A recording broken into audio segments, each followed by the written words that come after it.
بات صرف حب الوطنی تک رہے تو بہت اچھا ہے، مگر کمبخت رہتی نہیں ہے۔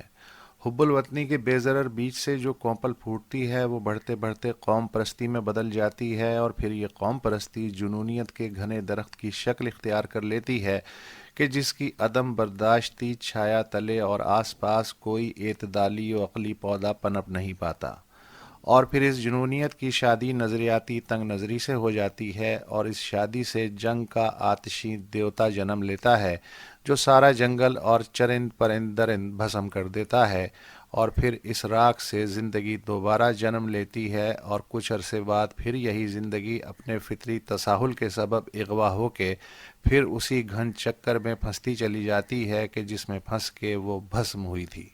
وحشی بننے اور بنانے کے لیے چند تکراری تقاریر کافی ہیں، پر وحشت ٹھنڈا کرنے کے لیے بہت سے پاگلوں کی اشروں پہ پھیلی ریاضت چاہیے۔ جھوٹ روشنی کی رفتار سے سفر کرتا ہے اور سچ کچھوے کی رفتار سے آگے بڑھتا ہے۔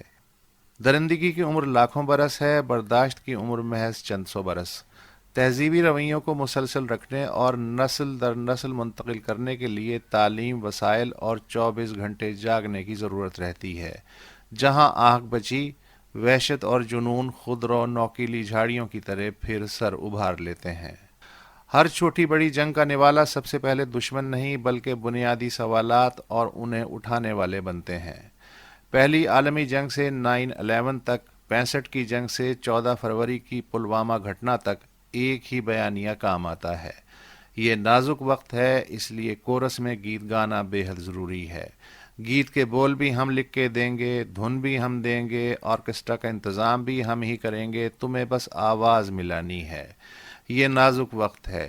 مت پوچھو کہ ریاست نے تمہیں کیا دیا، یہ بتاؤ تم ریاست کو اور کیا کیا دے سکتے ہو۔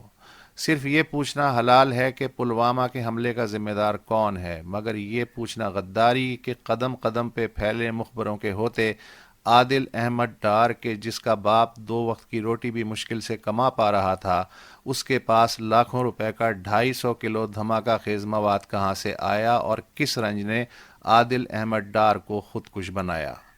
بس یہ پوچھو کہ دشمن کے طیاروں کی بمباری سے کتنی مٹی اور کتنے درخت اڑے، یہ مت پوچھو کہ دشمن کے 12 طیارے 60 کلومیٹر اندر تک ریڈاری دیوار سے بچتے ہوئے کیسے گھس آئے اور پھر سارے کے سارے سلامت کیسے لوٹ گئے۔ ملک نازک دوراہے پہ کھڑا ہے اور تم ایسے سوالات اٹھا رہے ہو۔ آخر تم چاہتے کیا ہو؟ روزگار بگ بگ بند، ملک کی سلامتی داؤ پہ ہے۔ اسپتال چپ، ملک کی سلامتی داؤ پہ ہے۔ معیاری تعلیم بکواس بند۔ اچھا تو جان و مال و عزت و آبرو؟ لگتا ہے تم بالکل پگلا چکے ہو۔ اچھا یہی بتا دو کہ اس بحران کے نتیجے میں قرضوں کا بوجھ اور کتنا بڑھے گا؟ یار یہ ایسے نہیں مانے گا، اسے پتھر مارو۔ مت بتاؤ کہ تم ریاست کو کہاں لے جانا چاہتے ہو، تمہارا کیا خواب تھا یا ہے، تمہاری اور تمہارے خواب کی ایسی تیسی۔ بس یہ کہنے کی اجازت ہے کہ ریاست جہاں بہتر سمجھے ہم سب کو لے جائے۔ وطن کے لیے مال حاضر ہے اور جان بھی۔ بس اتنی سی بات سمجھ لو گے تو امریکہ میں بھی خوش رہو گے، اور چین میں بھی، بھارت میں بھی، اور پاکستان میں بھی۔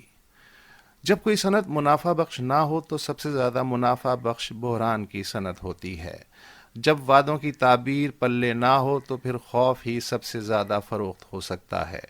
خوف ہر سوال کا اکثری جواب ہے۔ جو سچ سچ بولیں گے مارے جائیں گے، جو اس پاگل پن میں شامل نہیں ہوں گے مارے جائیں گے، کٹ گھرے میں کھڑے کر دیے جائیں گے جو ورودھ میں بولیں گے۔ برداشت نہیں کیا جائے گا کہ کسی کی قمیض ہو ان کی قمیض سے زیادہ سفید، قمیض پہ جن کے داغ نہ ہوں گے مارے جائیں گے۔